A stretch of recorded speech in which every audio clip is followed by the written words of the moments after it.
xoolal bi Moussa di ñaan mook Firawna mook Haaruna bi ñu demee ba jaaxle Moussa di ñaan Haaruna di wax amin di ñaanal Firawna ngir yàlla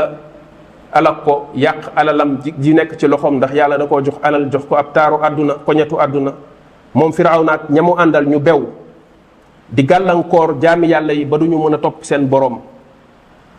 kàttanam googu mu yor yàlla jox ko jëmalew ko ci lu baax waaye moom ci lu mu ko jëmale mooy gàllankoor nit ñi bëgg a jaamu yàlla.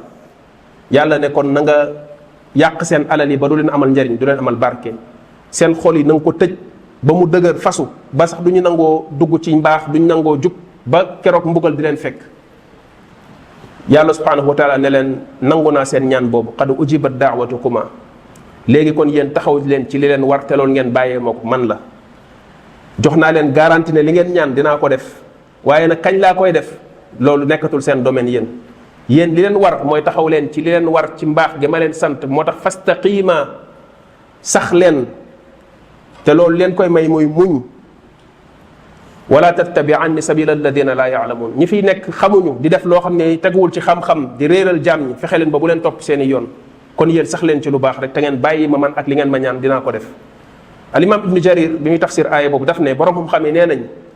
diggante bi Moussa di ñaan gi ak bi yàlla di alak Firawna mat na ñeent fukki at dox na fi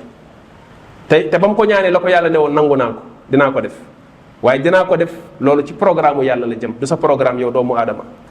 ndax yàkkamti gi nekk ci yow nekkul ci yàlla yàkkamtiwul ay mbiram